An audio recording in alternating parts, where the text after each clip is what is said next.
Oi, gente, bom dia para vocês, bom dia a todo mundo. Vamos acordar porque hoje é sexta-feira. Hoje nós temos já 24 horas de outono, né? E as temperaturas realmente baixaram aqui. Tivemos um dia espetacular ontem aqui em São Paulo e, no geral, foi muito mais agradável no Brasil inteiro, né? Eu até fiz uma foto ontem do pôr do sol, porque de manhã falei aqui com vocês, falei, olha, tomara que o outono traga logo de volta primeiro as temperaturas amenas, né, e depois essa vista linda aqui. Isso aqui é uma foto feita lá da minha janela, né, um pôr do sol outonal, tá aí, sem retoque nenhum, sem filtro nenhum, esse céu dourado, olha que coisa bonita, ó. Sabe que isso me deixa, assim, muito de bem com a vida, viu? Um entardecer desse aí. E agora, felizmente, nós estamos na estação em que isso aqui é lugar comum, né? Então, principalmente no centro-oeste do Brasil e no oeste da região sudeste, os dias vão ficar excepcionais. Pena que o tempo não esteja bom no campo da política, porque a extrema-direita brasileira continua aprontando, né? A pressão contra o juiz Alexandre de Moraes lá nos Estados Unidos está entrando em um estágio de chegar ao paroxismo, né? Nessa campanha insidiosa feita pelo Eduardo Bananinha, que dedicou agora a sua vida a tentar construir uma falsa imagem do Brasil lá fora, fazendo crer que aqui existe uma ditadura, que existe restrição à liberdade de expressão, e alguns parlamentares americanos embarcam nesse negócio aqui, apesar das mentiras rematadas que esse cara conta todo dia nas entrevistas que dá, nas lives de que participa, enfim. Então nós temos aí um clima estranho em que deputados americanos querem impedir um juiz brasileiro de julgar conforme as leis brasileiras. Não é esquisito isso para vocês? A gente vai tratar de tudo isso aqui hoje. Antes de tudo, né, vamos ver aqui os destaques do site do ICL hoje, que está uma boa visão panorâmica do que acontece nos nossos dias tumultuados dessa semana, né? E nós tivemos ontem uma série de coisas. Olha, o Congresso aprovou o orçamento, né? Nós tivemos aí um racha, como você veio no primeiro destaque, na cúpula evangélica, uma rivalidade nova aí entre o Malafaia, que é aquele pastor boquirroto, né? E o presidente do partido do Edir Macedo, Partido Republicanos, né? Então houve um racha lá, Malafaia meteu a boca e o Marcos Pereira, né, que foi chamado de cretino pelo Malafaia, respondeu à altura dele. Por outro lado, nós temos aqui outros destaques. Aqui a Advocacia Geral da União processou um médico que apontou que a mamografia é causadora de câncer. E por falar nisso, você deve ter observado que aí na internet os antivax voltaram com a corda toda, né? Agora valorizando aí um artigo de um tal matemático brasileiro que provaria, a despeito de tudo que o mundo já produziu de ensaios acadêmicos a respeito, que o uso de máscaras durante a pandemia não adiantou de nada e até piorou, fez proliferar ainda mais o número de doentes no Brasil, que é uma falácia incrível. Mas, enfim, essa coisa toda está varrendo a internet aí. Outros destaques no site do ICL, iclnoticias.com.br, uso da inteligência artificial cresce no Brasil, mas desigualdade de acesso persiste. Daqui a pouco a gente vai perscrutar esse tema aqui com vocês. Corregedor do CNJ, olha, isso aqui, pelo amor de Deus, é só no Brasil mesmo que acontecem coisas como essa. Gente, eu me lembro quando o CNJ foi criado para sanear a justiça brasileira, né? Hoje, essa promessa, além de não ter se cumprido, acabou sendo invertida lá no Conselho Nacional de Justiça, que acabou virando uma espécie de bedel do corporativismo dos juízes. E aí temos aqui esse destaque aqui, olha, né?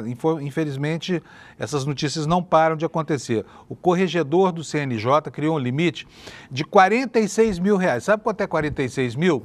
É o teto constitucional. Só que esse limite imposto pelo CNJ, sabe para que é?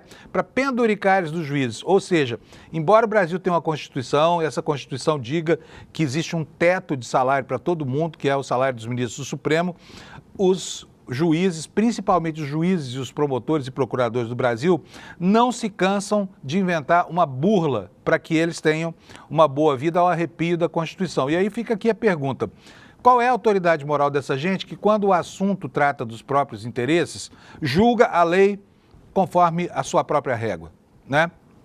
Vamos falar sobre isso bastante hoje também. Aqui em São Paulo nós tivemos um caso de muita sorte, um motociclista que foi assaltado, né, foi assaltado, estava indo na moto, vieram os ladrões, pegaram a moto dele, ele estava com uma mochila nas costas, os ladrões covardemente atiraram, como agora parece estar na moda, né? mata primeiro, o sujeito nem reage, não faz nada, mas ainda assim acaba morrendo. E esse motociclista estava com a mochila nas costas, levou um tiro por trás, a bala transfixou o notebook, a mochila, e ele acabou não se ferindo com gravidade, foi salvo por uma sorte, né? E boa notícia para todo mundo, boa notícia, o Eduardo Bolsonaro diz que só volta ao Brasil quando Moraes sair do Supremo Tribunal Federal. Como pela lei isso só vai acontecer em 2043 na expulsória, estamos livres do Bananinha por aqui por muito tempo. Ele vai continuar chapeiro lá nos Estados Unidos, sei lá o que vai fazer, né? Concierge do pai, que vai com certeza vazar do Brasil para não ser preso, né? E temos, curiosamente, também, entre os destaques de hoje, a história de um golpista lá em Brasília que enganou 40 senadores pelo WhatsApp, ele se fazia passar por parlamentar e pedia dinheiro para a galera. Ele foi preso. Mas o montante do roubo é pequeno. A polícia o acusa de ter roubado R$40 mil de 40 parlamentares diferentes, né? Então tá aí os golpes pelo WhatsApp. E os golpes pelo WhatsApp hoje em dia estão tão sofisticados, né, que é fácil cair mesmo. Agora, eu não sabia que o deputado estava exposto a essa sanha também. Esses são os destaques aqui no site do ICL. Eu vou chamar o meu querido companheiro Alex. Alex, bom dia. Bom dia, Panúzio. Tudo bom? Outro dia eu fiz uma brincadeira aqui chamando Alex de Godofredo, muita gente não gostou porque nós estamos realmente tendo um problema aqui. Aliás, eu quero ver se eu mostro para vocês aqui uma mensagem que eu recebi no meu direct do Instagram, que é o seguinte: as pessoas estão reclamando que quando eu chamo o nome do meu querido Alex, as Alexas que estão perto dele começam a falar. Então, assim, ó, quer ver só, um dia desses ainda vou trazer minha Alexa aqui, porque realmente é curioso. A Alexa, me parece, né, Alex, que tem uma linguagem neutra e ela não distingue Alex de Alexa, né? Sim. Então, vocês têm Alexa em casa, devem estar ficando loucos aí, porque eu estou falando aqui e as Alexas estão respondendo. Deixa eu ver se eu acho aqui essa mensagenzinha. Aí, Alex, pergunto para você, como é que faz? Nós estamos causando com o seu nome desconforto entre a população, pô, não é justo. Pode me chamar pelo sobrenome. Qual é o sobrenome do Alex? Amorim. Amorim, aí sim, agora sim. Com U. Com o Amorim. Gente, olha só, eu vou dizer para vocês, tem um jeitinho de configurar essa secretária eletrônica que você tem do lado da sua casa, não vou nem falar o nome dela, para ela não ficar escutando a nossa conversa. Mas você pode rebatizar com um novo nome, acho que o nome é Eco, né? Para entrar aí, nisso tem que entrar nas configurações aí pelo seu celular, fazer isso tudo, que aí a Alexa para de encher o seu saco toda vez que eu falo o nome do meu querido Amorim aqui, porque isso é o país que não tem liberdade de expressão. O apresentador do programa não pode chamar o seu companheiro pelo nome. Foi culpa do Xandão, não é não, Alex? Que assona, isso aí. Amorim, aliás, deixa eu falar aqui a palavra certa, Amorim. Amorim, então, me diga o seguinte, o que aconteceu ontem com a seleção brasileira? A seleção brasileira se enfrentou a Colômbia, né? Os jogos com a Colômbia tem muita porrada, muito nervosa. Foi assim ontem também, não? Sim, foi um jogo puxado e foi lá no estádio Mané Garrincha. O Brasil abriu o placar com Rafinha de pênalti logo aos 4 minutos, depois tomou o gol de empate aos 41 minutos do Luiz Dias e aos 95 minutos, faltando 3 minutos para finalizar a partida, o Vinícius Júnior fez um golaço que desviou e entrou no canto esquerdo do goleiro. Olha, agora o pessoal está falando que a Colômbia jogou melhor, é verdade? Sim. Eu não vou mentir. Eu assisti até os 30 minutos do primeiro tempo e fui dormir. E não teve paciência para assistir o resto do jogo. Ficou sabendo do resultado agora de manhã, né? Isso, pelo Twitter. Então, tá bom. Essa partida tem alguma importância no contexto da Copa do Mundo, alguma coisa assim, não? Sim, por conta que o Brasil tá ruim nas eliminatórias. Essa vitória trouxe o segundo lugar com 21 pontos e garantiu mais ou menos a classificação para a Copa do Mundo, que agora se classificam 5 times e mais um da repescagem. Muito bom. Olha só, quero mostrar aqui para vocês estão achando que é sacanagem minha? Não é não, tá? E o Alex principalmente. Olha aqui, Alex, põe minha página no ar aí. A Jaqueline Rochberg é uma nutricionista, eu pessoalmente não a conheço não, mas ela entrou em contato comigo, gente, para fazer uma reclamação. E tá aqui a reclamação, olha aí, Amorim, veja só isso aqui, ó. Meu marido e eu acompanhamos seu trabalho há muitos anos, estamos muito felizes por já acordarmos com as atualizações do dia no Desperta, mas a Alexa responde o tempo todo quando você conversa com o seu Alexa aí. Mas não tem problema, continue seu trabalho que eu dou um jeito de mantê-la sob controle aqui em casa, obrigado por tudo. Super simpática aqui a reclamação, mas você viu que é verdade, né, Alexa? Eu não tô brincando. Vamos fazer um tutorial para trocar o nome da Alexa para Echo. Tá, então tá bom. Segunda-feira a gente faz um tutorial aqui, tá? Ótimo. Bom, vamos começar então? Bom programa. Vamos ver como é que tá a meteorologia? Bom programa aí para nós. Amorim. Gente, olha aqui, ó. Vamos começar pelos avisos meteorológicos. Esse mapa que eu estou mostrando aqui para vocês é o mapa do dia de ontem, né? Que mostra aí como foi a chuvarada no Brasil. Olha, toda essa área aqui, quanto mais verde, mais intensa é a chuva, quanto mais vermelho, mais é a maior intensidade, né? Então nós estamos vendo aqui, olha, lá onde está aquela encrenca do petróleo, né? Como é que chama aquilo? Na costa ocidental, esqueci o nome aqui, mas enfim, choveu bastante também aqui na fronteira do Brasil, no extremo leste, né, dos estados da região amazônica, choveu muito também aqui no centro-oeste e em Minas Gerais. E por isso, hoje, a previsão não muda, tá aí, olha, o que vai acontecer, toda essa área em amarelo ou laranja é onde vai cair muita chuva hoje no Brasil. E a área em laranja é a área onde nós potencialmente podemos ter problemas aqui, né? Essa área que vai chover muito está concentrada aqui, olha, em todo o estado do Pará, Tocantins, boa parte do Piauí e o sul do Maranhão. E também temos aqui um território pequeno no leste de Minas Gerais, nas serras que dividem o estado do Espírito Santo e do Rio de Janeiro. Aqui o alerta, olha aqui, olha, chuvas intensas, vamos clicar aqui para saber exatamente o que vai acontecer. Chuva entre 30 e 60 milímetros por hora, tá? Por hora, é chuva muita. E 50 a 100 milímetros por dia, com ventos intensos de 60 a 100 km por hora. Isso pode trazer risco de corte de energia, queda de galhos de árvores, alagamentos e descargas elétricas. Vamos agora ver as temperaturas, como é que vão ficar? Para a gente saber se hoje teremos, aliás, nós teremos um fim de semana aí com a previsão não está boa para quem gosta de praia, de sol, essa coisa toda, né? Começamos aí os primeiros dias do outono com muita chuva prevista. Vamos ver qual será aqui a previsão do tempo, começando como eu faço quase todo dia, né? Porque isso aqui muda o sabor dos ventos. Começando aqui pelo sul. Porto Alegre vai ter nuvens com máxima de 30, a mesma situação para Florianópolis com 29, 28 em Curitiba, São Paulo 27. Teremos no Rio de Janeiro 30 graus, né? Alívio, portanto, para os cariocas, embora para eles isso também seja quente. Em Vitória, tempo nublado, pancadas de chuva, 23 graus de mínima, 36 de máxima. Aqui eu passo a Belo Horizonte, nuvens, pancadas de chuva isoladas, 28 graus de máxima. Brasília, a mesma coisa, 28 graus. Goiânia, exatamente a mesma previsão, com 31 de máxima. Campo Grande, 32 graus. Cuiabá, 33 graus, pancadas de chuvas isoladas. Aí vamos aqui para o Tocantins. Nuvens, pancadas de chuva, trovoadas isoladas, máxima de 35 graus. Salvador com máxima de 32 e nuvens, e a mesma previsão para as demais capitais do Nordeste, cuja temperatura vai ficar aí entre 31 e 32 graus, né? 30 graus em Fortaleza vai ser a mais fresquinha, 31 graus lá em Teresina, capital do Piauí, e em São Luís, 30 graus. Na Amazônia brasileira, nós teremos aqui, olha, Belém com 33, Macapá com 32, Boa Vista lá em Roraima com 33, Manaus com 32, Porto Velho com 31 e Rio Branco com 32. Assim será o clima no Brasil durante o dia de hoje.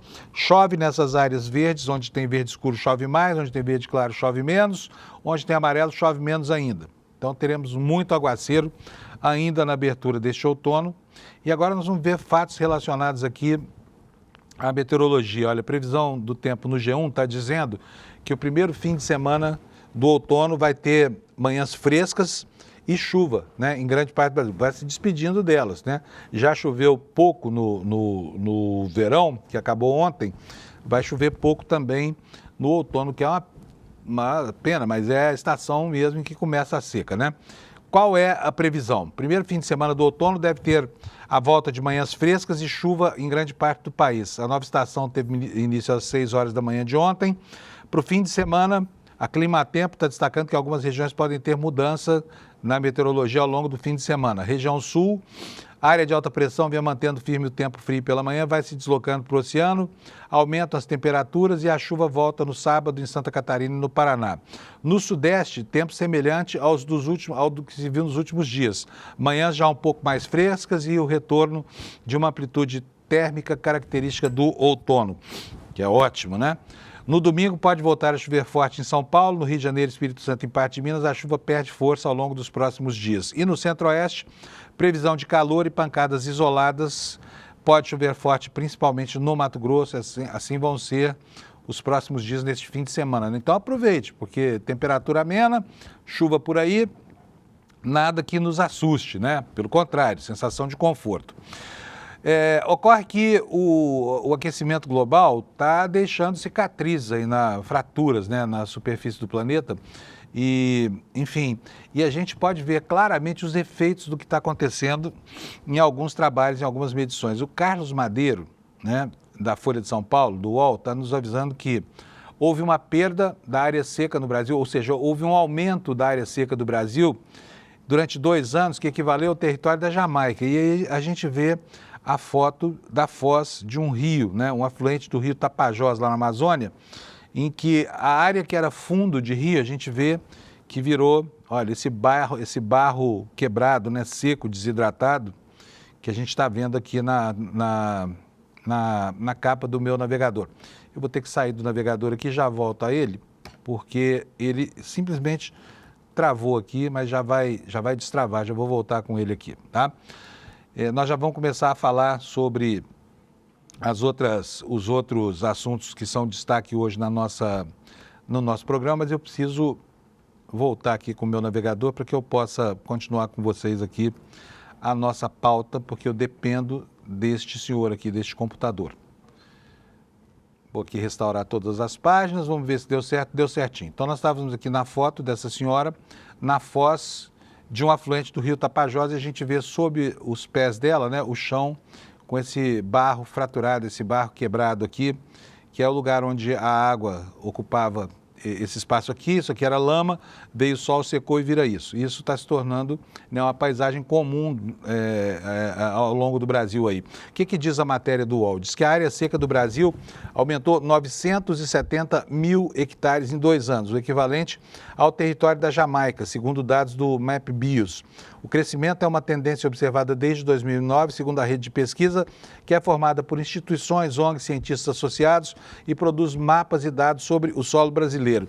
Esse número corresponde, olha, a 2 vezes a área do Distrito Federal, ou a 1.300.000 campos de futebol. Eu acho pessoalmente engraçado essa comparação com campos de futebol, porque quando a gente, por exemplo, você tem uma área de 5 campos de futebol, você consegue visualizar, né?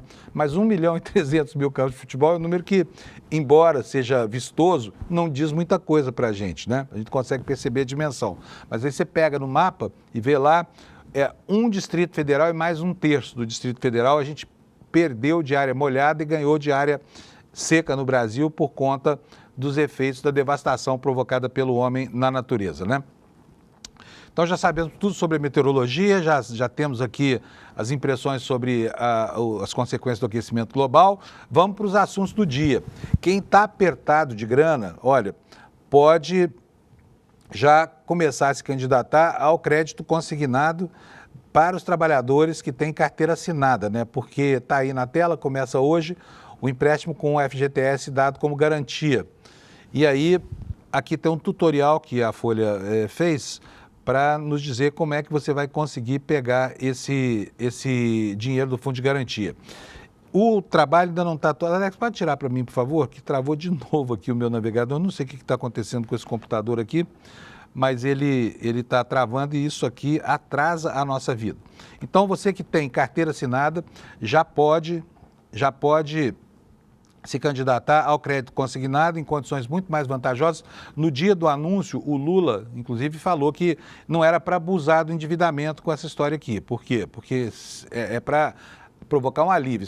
Esse novo tipo de consignado é para aquelas pessoas que estão devendo do cartão de crédito no crédito pessoal, pagando aí até 400 por ano de juros, né, no caso do cartão de crédito, e até 70% dos créditos de capital de giro ou dos empréstimos pessoais, e aí você troca a sua dívida velha, cara, por uma dívida nova um pouco mais barata, se bem que a expectativa é de que nós teremos juros na casa dos 40% para essa linha de crédito, o que não é pouca coisa, tá? 40% ao ano, né? Ontem, em Brasília, o Congresso Nacional finalmente aprovou o orçamento, 3 meses de atraso quase, né? Deveria ter sido aprovado em dezembro do ano passado. E aí temos aqui no site Brasil de Fato a notícia, né, registrando tanto o atraso quanto a aprovação do orçamento, que prevê um teto de 2 trilhões e 200 bilhões de reais. Bolsa Família, Farmácia Popular, Auxílio Gás e Ações de Cultura perderam espaço em relação a 2024. E isso por quê? Os próceres da banca, aí, né, os senhores do mercado financeiro, continuam achando ruim que a gente tenha gastos sociais no Brasil. Queriam tudo para eles.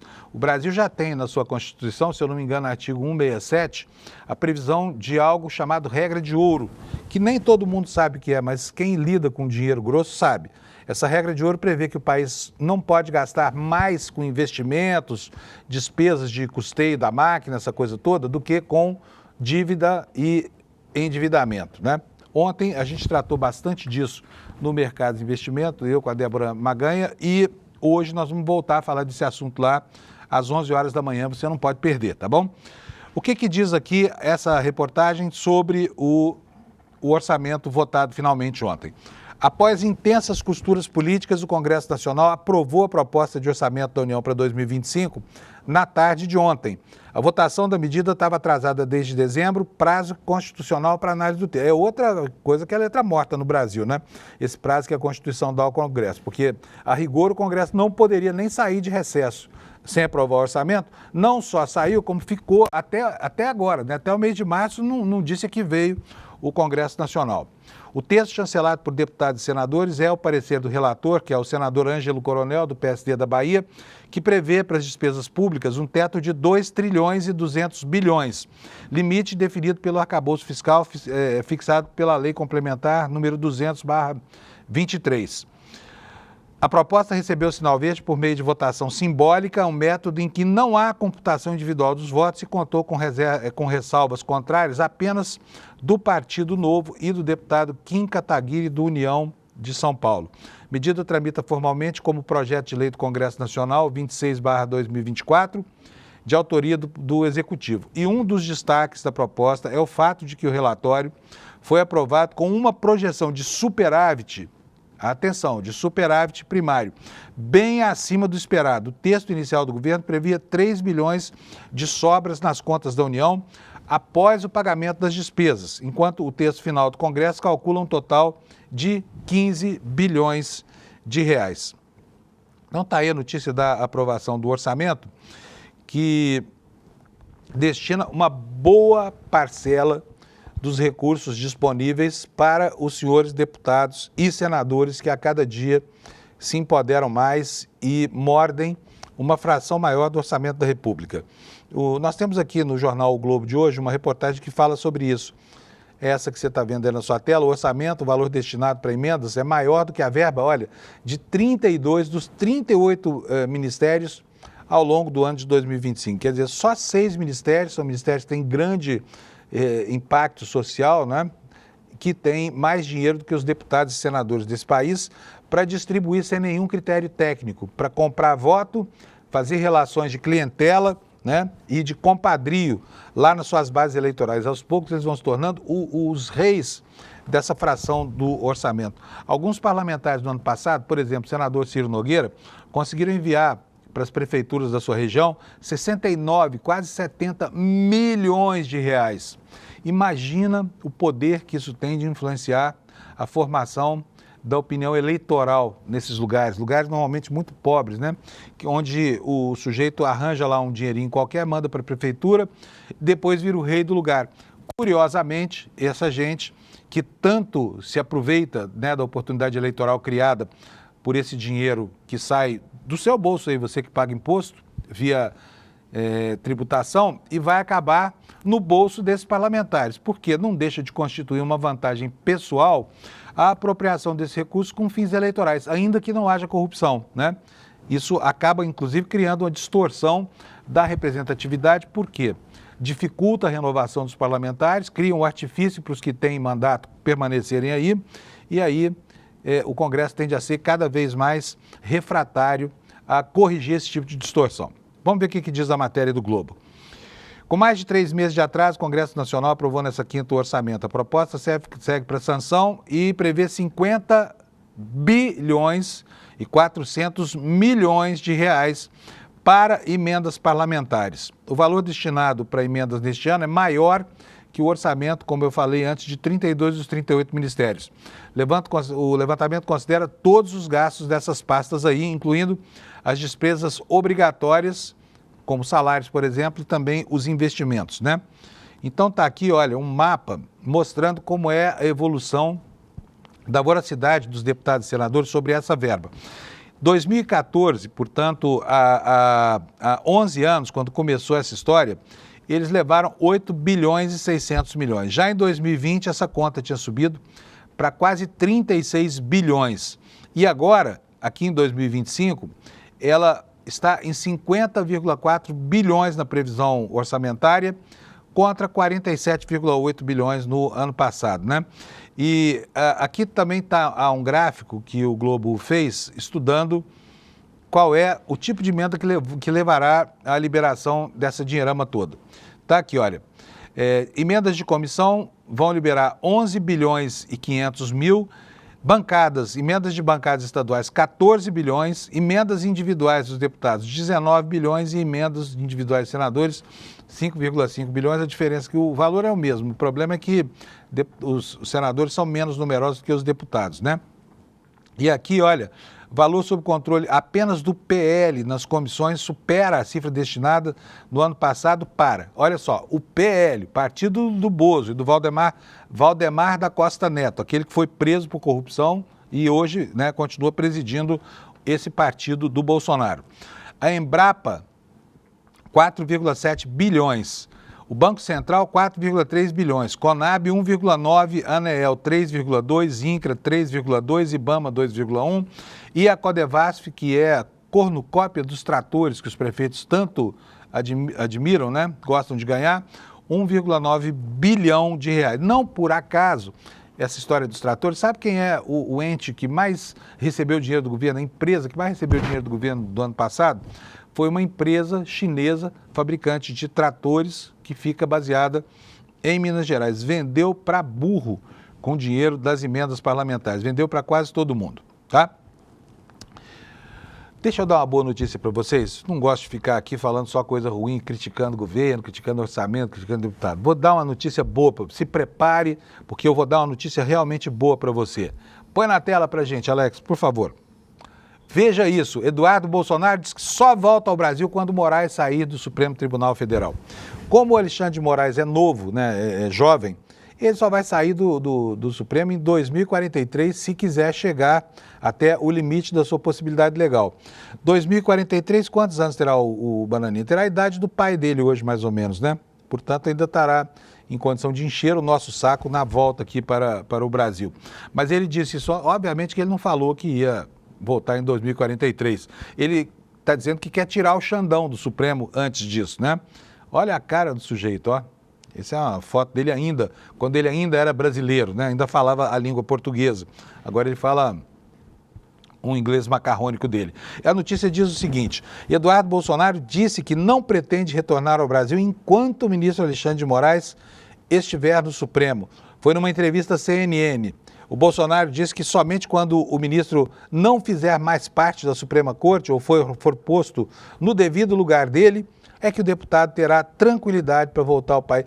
Gente, esse menino está em surto paranoico, não está não? Eu estou achando que talvez seja bom o pai dele procurar um psiquiatra, porque onde é que existe essa perseguição toda que esse cara está vivendo? Fala para mim.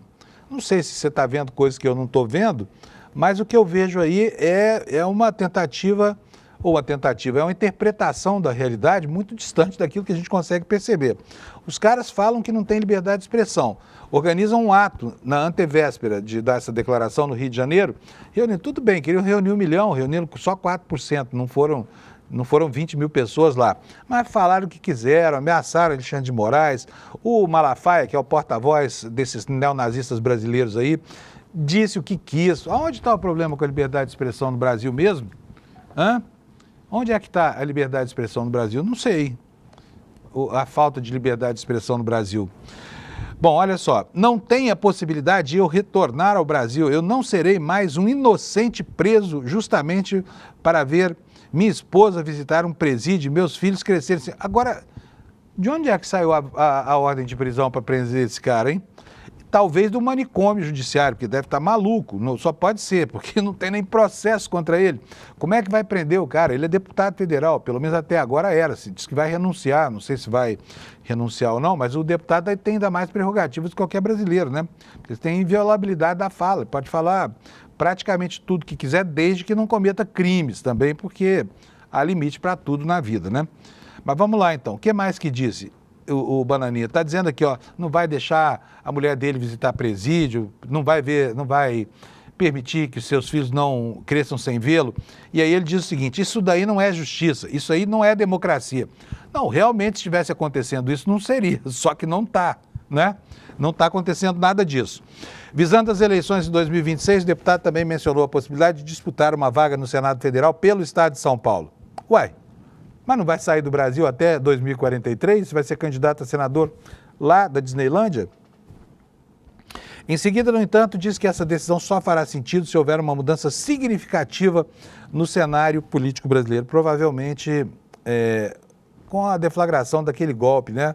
Que flopou, que falhou, que deu chabu. Talvez seja isso que ele queira, mas está difícil, né? Se eles, enquanto estavam no poder, não conseguiram encetar um golpe de Estado, imagina o que vai acontecer agora, né? Ele também acusou o governo Lula de fazer críticas constantes ao presidente dos Estados Unidos. Nossa, aí não pode, né? Liberdade de expressão não tem. Acusou o presidente Lula de fazer críticas constantes ao presidente dos Estados Unidos, Donald Trump, em sintonia com as ações de Alexandre de Moraes. Que crime terrível o Lula está cometendo, né? Aliás, tem sido até bastante moderado.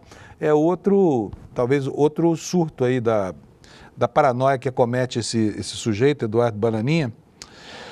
Bom, aqui diz mais, diz o seguinte, olha, o filho do ex-presidente Jair Bolsonaro voltou a criticar o presidente Lula, ele pode, né? E o ministro Alexandre de Moraes. Na entrevista, Eduardo acusou os dois de trabalharem juntos para criar uma situação de guerra comercial. Ou seja, a guerra comercial quem deflagra é o Xandão, né? Lá na Terra Plana, de onde ele saiu e para onde ele certamente voltará depois da sua estada nos Estados Unidos, talvez seja assim, mas aqui no Brasil não tem nada disso. E ele diz mais, o Alexandre de Moraes está abusando, desrespeitando a soberania americana.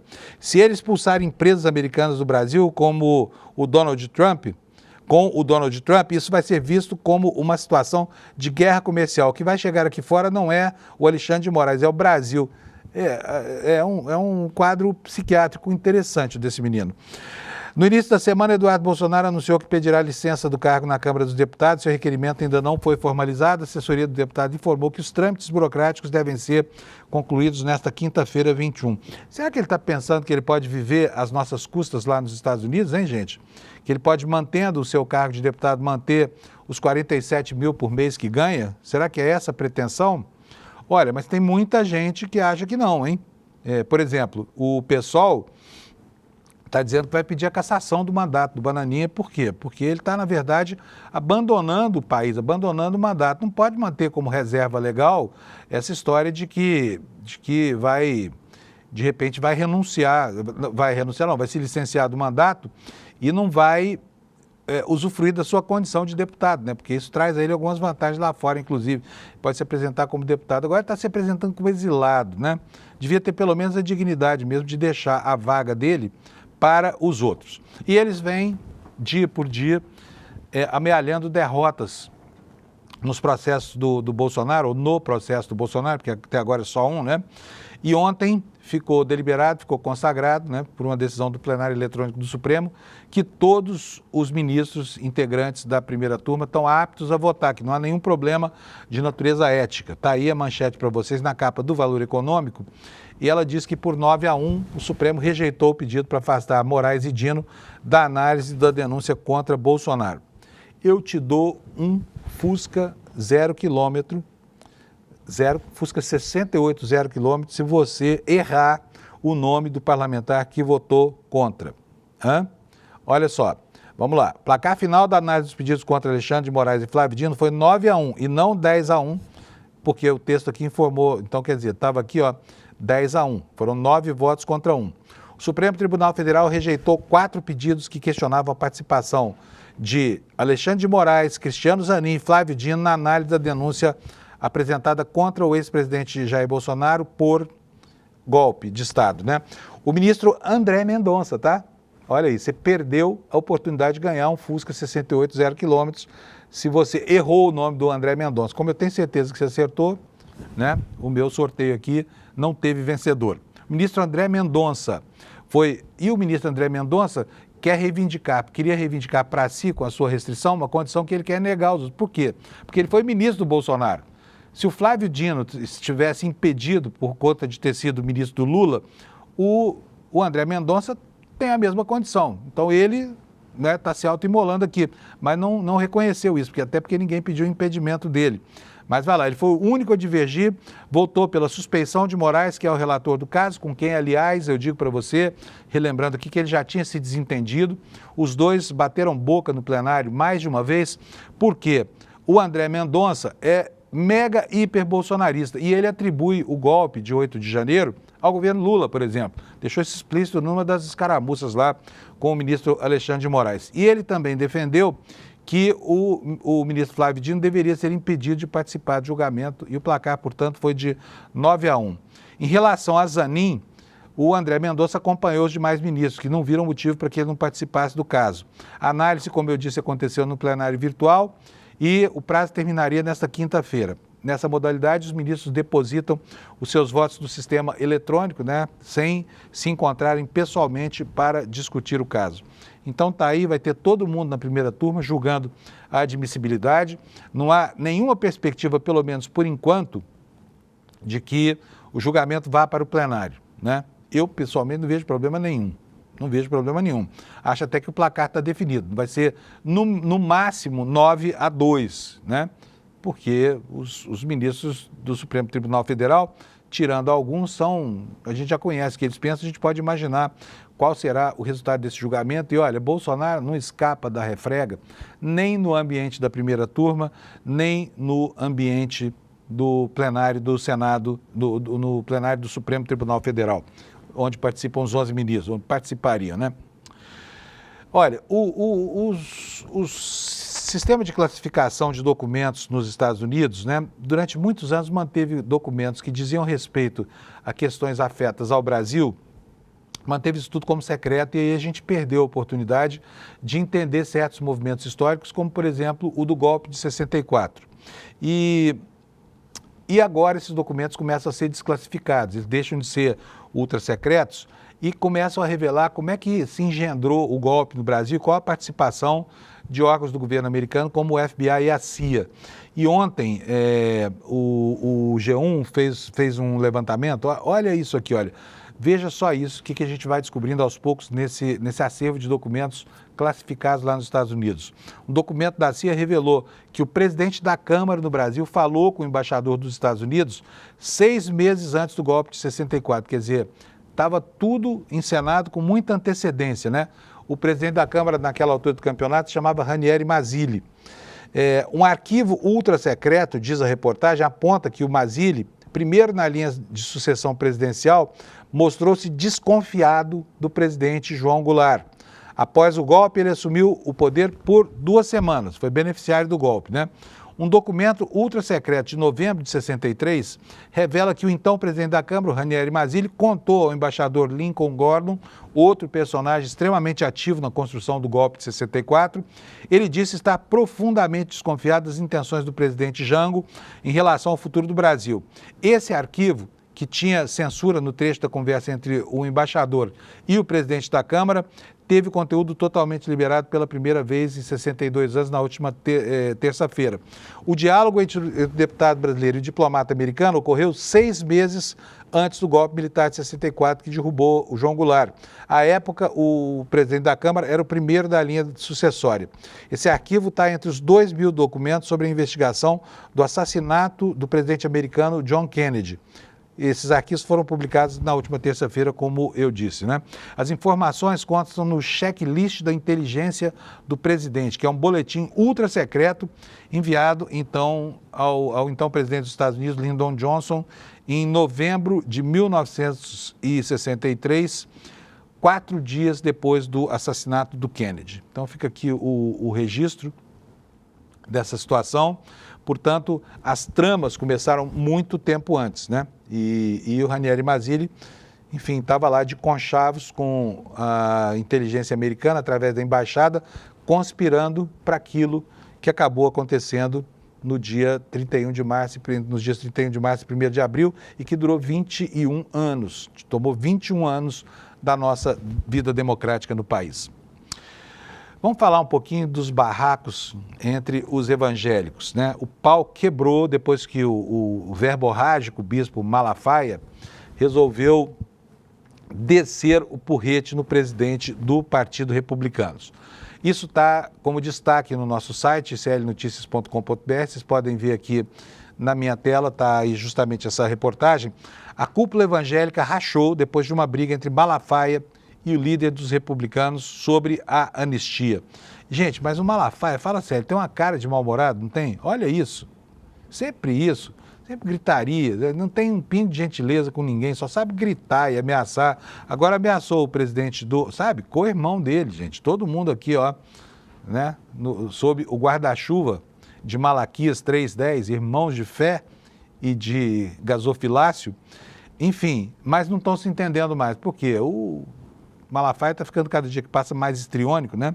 E com toda aquela má educação que tem, acaba atingindo todo mundo. O Malafaia deve ter distimia, será que não? Ele é bastante mal-humorado, né? Ataques do senador Silas Malafaia ao presidente do Republicanos, Marcos Palmeira, abriram racha no segmento evangélico. Vocês vão de lembrar que pela primeira vez este ano, a eleição do líder da bancada evangélica passou por um escrutínio que não havia, antes era tudo por consenso. Quer dizer, ser evangélico não significa mais estar coeso em todas as coisas, né? Olha, em um vídeo divulgado na quarta, Malafaia chamou Pereira de cretino e disse que ele era uma vergonha para os evangélicos porque sugeriu que não seria a hora de congressistas analisarem o projeto de anistia aos envolvidos no 8 de janeiro. O pastor é um notório defensor da pauta, o pastor, no caso, o Malafaia, e organizou a manifestação de domingo com Jair Bolsonaro no Rio para apoiá-la. A fala provocou reações de deputados e líderes evangélicos. O próprio Pereira revidou nas redes sociais, diz que, lamentavelmente, Silas Malafaia exala e transpira ódio, o que faz com que ele deixe de refletir e se manifestar com inteligência. É verdade, né? Vamos dar razão aqui ao presidente dos Republicanos. A par da fé, segundo o parlamentar, seria uma espécie de Rasputin. Rasputin foi um místico que acabou se aproximando dos czares na Rússia e depois acabou virando um ativo agente desestabilizador do regime, contribuindo para a Revolução de 17, né? O que é esse apelido? É um apelido bem interessante para o Malafaia, exatamente, é um Rasputin. Chega a espumar pela boca nas suas manifestações cheias de cólera. Também escreveu numa rede social: Malafaia, que se julga um bom pastor, deveria cuidar das ovelhas, ou então tornar-se um político de fato, disputar uma eleição e falar de dentro do parlamento como parlamentar. Então teve troco, não ficou barata a desinteligência aí, né? Motivada principalmente pela verborragia do Malafaia. E aí o Marcos Pereira, o presidente dos Republicanos, afirmou ainda que o líder da Assembleia de Deus, Vitória em Cristo, deveria parar de induzir a guerra e se espelhar em pessoas que, como ele, trabalham pela pacificação. Pereira lidera o partido do governador Tarcísio de Freitas, que é cotado, como se sabe, como futuro candidato à presidência da República em 2026. Eu vou voltar aqui ainda no assunto da Rede Globo, da matéria de ontem sobre esse documento dos Estados Unidos que foi desclassificado, só para mostrar para vocês quem é que informava o governo americano. Marido de funcionário do consulado brasileiro em Nova York era informante do FBI. 3 brasileiros foram cooptados. Nos anos 60, pelo menos 2 empregados, além do marido de uma funcionária, foram cooptados pela inteligência americana para passar informações ao governo dos Estados Unidos. Repare bem, hoje, quem passa informações para o governo americano é um ex-presidente da República. O nosso X9, o dedo duro, o informante, o agente da CIA, é ex-presidente da República. E não só ele, seus filhos também estão lá instruindo o tempo inteiro o governo americano nas suas compiratas pró-golpe aqui no Brasil, né? Mas esta informação aqui dá conta de que antes era preciso aliciar a gente no Brasil para levar e trazer informações que os americanos queriam estrategicamente sobre o nosso ambiente da política. Documentos confidenciais do Departamento Federal de Investigação americano, do FBI, mostram que durante os anos 60 os Estados Unidos mantiveram pelo menos 3 informantes dentro da Embaixada do Brasil em Washington. De acordo com um dos memorandos do FBI, um dos informantes era marido de uma funcionária do consulado brasileiro em Nova York. O número de informantes aparece em uma tabela que está em um dos milhares de documentos que vieram a público essa semana relativos à investigação da morte do Kennedy. A liberação dos arquivos foi autorizada pelo presidente Trump em janeiro deste ano, documentos que envolvem relatórios de diversos órgãos americanos como a CIA e o FBI. Tá? Hoje em dia é mais fácil para eles, não precisa contratar o marido da faxineira. Contrata logo um ex-presidente da República desempregado, que não tem o que fazer, que esse cara fica instruindo o governo americano sobre como interferir no Brasil, né? Essas coisas não saem baratas. Por quê? Mais uma vez o Bananinha está às voltas aqui com uma ação no sentido de corrigir os seus comportamentos, né? Desta vez o PSOL pediu à Câmara Federal para rejeitar essa tal licença do Bananinha, como eu falei, para declarar o abandono do mandato. O que isso significa? Vamos ver agora aqui. Deputados do PSOL solicitaram à mesa diretora da Câmara na última quarta-feira que o pedido de licença de Eduardo Bolsonaro seja negado e que a Casa declare o abandono do mandato. O parlamentar, filho do ex-presidente Bolsonaro, anunciou que pretende se licenciar do cargo para residir nos Estados Unidos e buscar sanções contra supostos violadores de direitos humanos. E depois, gente, olha, eu vou falar uma coisa, hein? Não te causa espécie ver os caras que a vida inteira pregaram a morte, defenderam a ditadura, né? Defenderam a tortura, homenagearam o torturador, que se compadeceram da situação de milicianos presos, que os condecoraram. Essa gente agora fale dia e noite sobre direitos humanos. Gente que nem sabe o que é isso. Eles não sabem de onde vem. Eles querem armas para as pessoas se matarem umas às outras. Vem falar em direitos humanos. Gente que quer reduzir a maioridade penal para encarcerar criança. E vem falar em direitos humanos. Mas vamos lá. Na representação, os parlamentares do PSOL alegam que Eduardo Bolsonaro está abusando das suas prerrogativas. Segundo eles, essa medida não tem caráter estritamente pessoal, mas sim político, configurando, portanto, o abandono do mandato. O pedido foi assinado por quem? Chico Alencar, Talíria Petroni, Glauber Braga, Tarcísio Mota, Sâmia Bonfim, Luiz Erundina, Ivan Valente, Célia Chacriabá e Fernanda Melchiona, do Rio Grande do Sul, que aparece aqui nessa fotografia. Então tá aí, se tudo der certo, né? Se o roteiro institucional for cumprido, que eu duvido bastante, o Eduardo Bananinha vai ser considerado ex-deputado muito antes do que ele pensa, né? E o pai dele também está passando por maus bocados nesse momento aqui. Tem mais um pedido de prisão preventiva do Bolsonaro. Certamente não vai acontecer antes do julgamento, né? Não vai acontecer, mas tem um novo pedido de prisão preventiva. Esse pedido está aqui na revista Fórum, que fala muito entusiasticamente do assunto. Eu não acredito em prisão preventiva do Bolsonaro, não, a não ser que ele faça alguma loucura maior do que tudo que ele já tem feito. Mas vamos lá. Alexandre de Moraes encaminhou à PGR uma notícia-crime contra o ex-presidente, encaminhada desta vez por uma vereadora do Rio de Janeiro, que se chama Liana Cirne. O que diz a notícia? Prestes a virar réu no Supremo por tentativa de golpe de Estado, O ex-presidente Bolsonaro pode ser preso preventivamente antes mesmo do julgamento. Isso porque um pedido de prisão preventiva do ex-presidente foi apresentado pela vereadora Liane Cirne, do PT de Pernambuco, foi recebido pelo ministro Alexandre de Moraes, do Supremo Tribunal Federal, e encaminhado já à Procuradoria-Geral da República para análise. A vereadora protocolou notícia crime em que pede a prisão de Bolsonaro no último domingo, logo após a manifestação liderada pelo ex-presidente na praia de Copacabana, no Rio de Janeiro. Segundo ela, Bolsonaro, com o ato, tentou obstruir a justiça, daí o pedido de prisão. Por quê? Porque promoveu incitação de crimes contra instituições democráticas e ela disse o seguinte: as convocações de Bolsonaro em seu Instagram, com mais de 26,3 milhões de seguidores, configuram uma tentativa inconteste de delito de obstrução da justiça e incitação a novos atos que comprometem a ordem pública e a estabilidade democrática, bem como coação no curso do processo, escreveu a petista no pedido. Eu preciso mostrar para vocês duas iniciativas lá dos Estados Unidos. Eu vou pedir para o meu caro Amorim, o famoso Alex, que coloque no ponto para mim os prints dos deputados americanos. Não, esse não, bota o print primeiro do Twitter. Depois a gente vai falar sobre isso, tá? O negócio é o seguinte, nós tivemos ontem duas iniciativas na Câmara de congressistas americanos contra o Brasil, iniciativas de uma arrogância incrível. Esse aí é o senador Shane Jett. O que ele fez? Shane Jett, ele diz o seguinte: é o discurso do presidente da Câmara do Brasil criticando aqui o Hugo Mota, porque o Hugo Mota foi correto e disse que não existe ditadura nenhuma no Brasil, né? Então ele criticou o Hugo Mota dizendo que o discurso do Hugo Mota demonstra um total descolamento da realidade.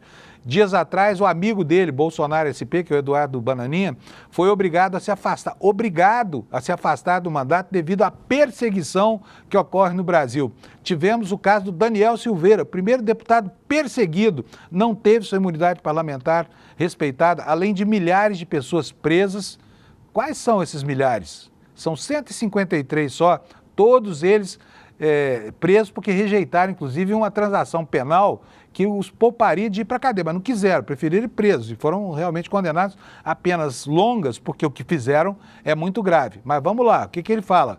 Milhares de pessoas presas, jornalistas, os jornalistas exilados não estão exilados porcaria nenhuma. É o Alan dos Santos, que está lá nos Estados Unidos, porque covarde, fugiu para lá, borrou-se todo e foi para os Estados Unidos quando não havia nada, absolutamente nada contra ele no Brasil. E contas retidas por expressarem as suas opiniões. Nada sobre a empresa que se recusa a ter um registro do Brasil, como manda a legislação brasileira, né? Então, essa foi uma das manifestações. Não, eu tenho a outra aqui, eu vou botar aqui na minha página, eu quero mostrar para vocês, é uma outra manifestação tá na tela aí, pode botar, por favor? Quem é esse cara aí? Rick McCormick, esse é um deputado, o outro era um senador, né? E aí ele fala, olha, que de fato o parlamentar mais votado do Brasil, da história do Brasil, filho do ex-presidente Bolsonaro, foi forçado a buscar o exílio nos Estados Unidos por causa da degradação da democracia brasileira, né, e a democracia no maior país da América do Sul. A representante deputada lá, Elvira Salazar, e ele mandaram uma carta para o presidente americano descrevendo a situação. Vou mostrar a carta para vocês. Agora pode botar a carta aí, Alex, por favor. Essa carta aqui é um total disparate, né? E é risível, assim. Está na tela aí para vocês. Olha, o que diz aí essa carta? Eu vou ler rapidinho aqui algumas coisas para vocês, para que vocês possam ter noção de como essa gente é estranha. Está em inglês aí, que ela diz: semana passada o ex-presidente Jair Bolsonaro foi indiciado no Brasil uma tentativa descarada do regime brasileiro de afastar o principal candidato da eleição do próximo ano. O indiciamento do ex-presidente Jair Bolsonaro não tem nada a ver com justiça. Trata-se de eliminar a concorrência política por meio de lawfare judicial, assim como o presidente Trump foi alvo antes de fazer o maior retorno político da história. O ministro Alexandre de Moraes transformou o judiciário brasileiro em uma arma para esmagar a oposição, proteger o presidente Lula e manipular a eleição de 2026, antes mesmo de um único voto do senador ser lançado. E aí segue assim, uma quantidade de bobagem dessa carta. Não sei como é que um congressista americano não tem mais o que fazer, não sei ficar dando ouvido para essa gente paranoica aqui no Brasil. E nós tivemos também um caso aqui no Brasil muito feio, né, de uma agressão perpetrada por um senador do PSDB que atingiu a ministra Marina Silva, né? E foi uma manifestação muito desastrada, muito mal colocada, que falava em enforcamento, né? Nós vamos ver agora a reação da ministra Marina Silva a esse disparate metafórico, né? Que aconteceu durante o dia de ontem e olha, disse muito sobre o machismo, né, na política brasileira, porque todo mundo sabe, a política brasileira ainda é um autêntico clube do bolinha, não só do ponto de vista da representação feminina, né, mas também com relação ao espaço que as mulheres ocupam e que tem sido alvo de cerceamento por esses machões aí.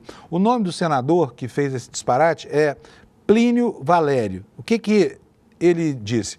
Ele falou que ficou 6 horas ouvindo a ministra durante uma das CPIs no tempo da Covid e que conseguiu fazer isso sem enforcá-la. Que falou com a mulher dele, até a mulher dele disse para ele que, nossa, se você tivesse comigo a mesma paciência que tem com a Marina, a gente não brigava nunca aqui. Então o senador metido, engraçadinho, falou um baita disparate aqui e isso gerou uma repercussão. Eu vou pedir para o Alex colocar para a gente a fala da ministra Marina Silva rechaçando essa empreitada machista. Por favor, Alex.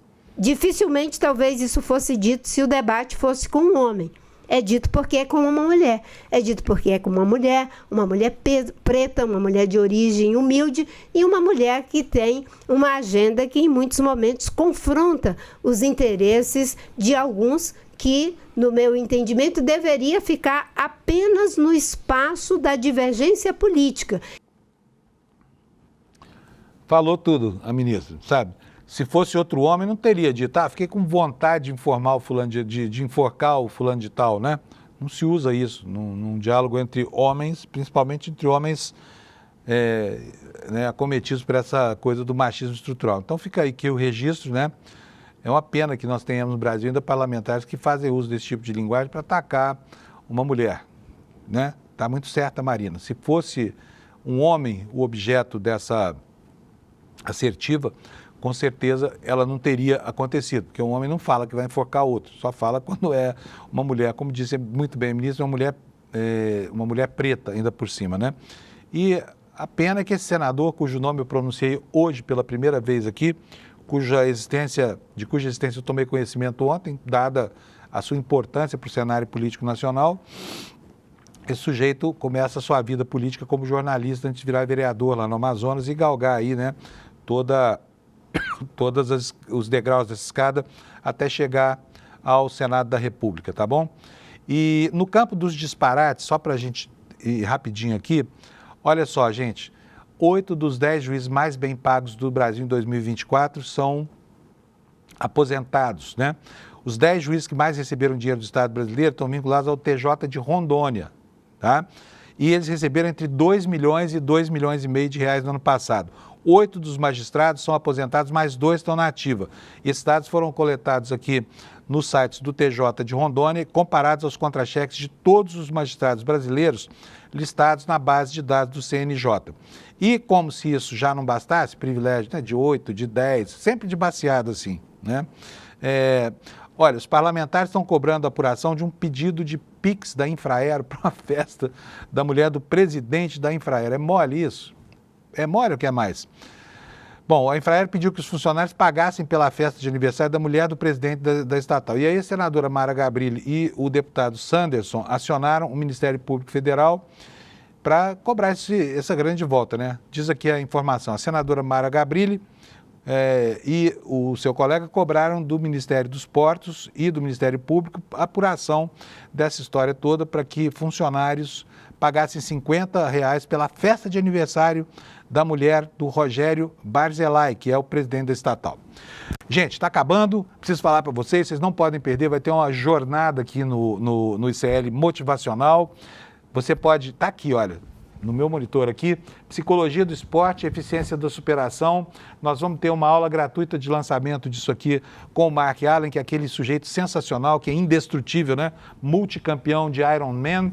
E tudo isso tocado aqui pelo Eduardo Moreira, em parceria com a Joana Maranhão. E teremos também como protagonista o Marco Schusser. Não pode perder, Se você quiser entender tudo sobre motivação, como é que esses caras fazem para superar a si mesmos, para poder aplicar isso na sua vida, faz aqui, ó. Clica agora, ó. despertaicl.com.br, faz lá a sua inscrição, é só deixar o e-mail e você ganha de graça um ingresso para participar desta aula magna sobre motivação, resiliência e superação. Boa sexta para vocês, bom final de semana, aproveite aí o comecinho agradável de outono. A gente se encontra daqui a pouco às 11 horas no Mercado de Investimento e segunda-feira às 7 da manhã aqui para reciclar o noticiário do dia. Tchau! Você é corredor de 5K, de 10K, você corre meia, você corre maratona e você tem aqueles desafios que todo atleta tem. Você fica nervoso antes de treinar, você fica nervoso antes de uma competição, parece que você bateu no seu limite e não consegue avançar dali. Pois é, as pessoas que praticam esportes encontram esses desafios. A gente resolveu fazer uma jornada esportiva e aprender com os maiores atletas da história, no Brasil e no mundo. E vai começar essa jornada no dia 30 de março, às 8 horas da noite, com Mark Allen, o maior triatleta de todos os tempos. Todo mundo vai se transformar com os ensinamentos dessa feira.